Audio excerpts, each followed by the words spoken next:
Oh, hey, Mark.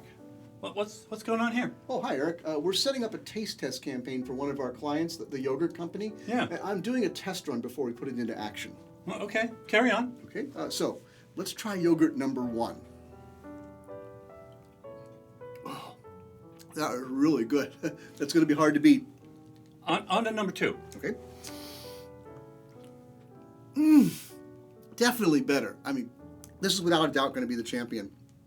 And number 3? Oh my goodness. This is the best yogurt ever. Now, wait a minute. You seem to like best whatever yogurt it is you've tasted last. Let's check that. Try number 1 again. Wow, that is the most amazing yogurt I've ever tasted. I think I'm sensing a pattern here. Folks, it takes a lot of testing to get the right results. We see evidence that Google knows that when it comes to a search feature like featured snippets. Here's why.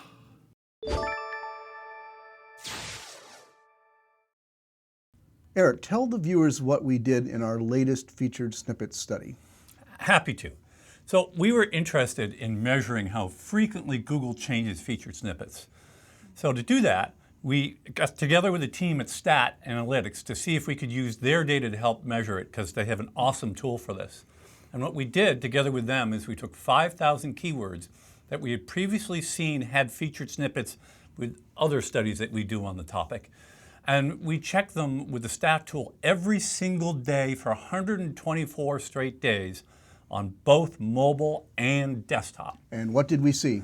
Well, what we saw basically was really interesting. So one of the first findings is, even though we started with 5,000 queries that we knew had historically shown featured snippets before, actually 522 of those queries didn't show it at all during the 124 days of the study. But we also saw lots of keywords that were very stable, that they had featured snippets for the entire time. And that happened for about 2,200 of the 5,000 queries. On desktop, that is, and on mobile side, about 1,275. However, and here's where it gets really interesting, we saw many that changed very, very frequently. For one keyword, the keyword was what is day student tuition? We saw 12 different sites that Google used to show a featured snippet during the test period that we conducted here. And 8 days it had no featured snippet at all. So the amount of, I call it churn, or thrashing, if you will, it's just amazing how quickly they're turning all this stuff over. And also, Wikipedia was the #1 provider, showing up for 40% of all the featured snippets on desktop and about 35% on mobile. And the top 10 sites accounted only for 47% of all featured snippets, however. So even the next 9 sites were only another 7%. Which kind of tells you that there's a long spread of a lot of other domains for the rest of this. Now, were there any significant differences between mobile and desktop? Oh, there sure were some interesting findings there too. First of all, mobile tended to show more videos than desktop, which is interesting by itself. But the other thing is that we saw that mobile showed far more knowledge graphs than desktop. Or to be a little more precise, okay, we had results for desktop was showing both a featured snippet and a knowledge graph. And on mobile, what they did in the mobile environment, because they want a trimmer looking SERP, they would drop the featured snippet and show just a knowledge graph. And that was one of the big differences between the two platforms. So what does this mean for webmasters and site publishers?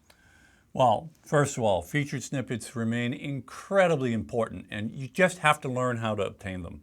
You just have to make that part of your business. We have tons of data that shows that you get traffic increases from doing this.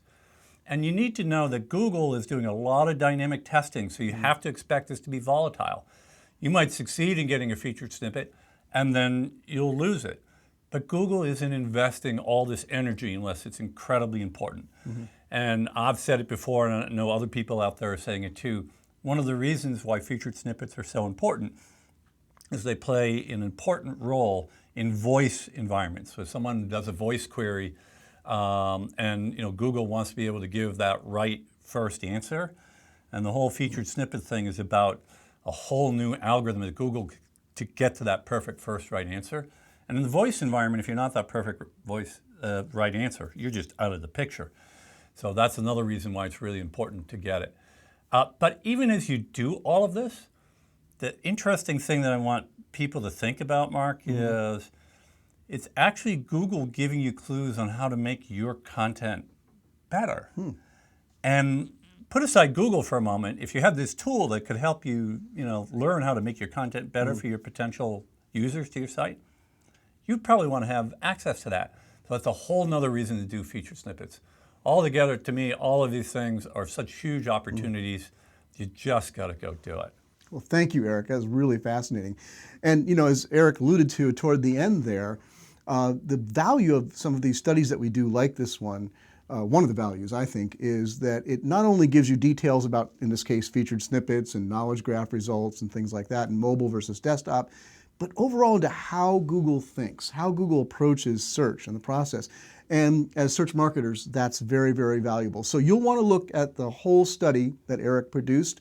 There's a lot more detail in there, a lot more for you to learn. You'll find the link to that in the resources link to in the show notes for this. And don't forget, please subscribe to these videos. You don't want to miss any of this information in the future. We'll see you next time. So Mark, how's the taste test going? Well, Eric, after running 100 iterations of the test, I've come to a solid data-based conclusion. That's great, Mark. Well, I'm really encouraged to see that you're finally understanding testing. So, what is your conclusion? Eric, I'm totally sick of yogurt. Awesome! We're ready to publish the study now!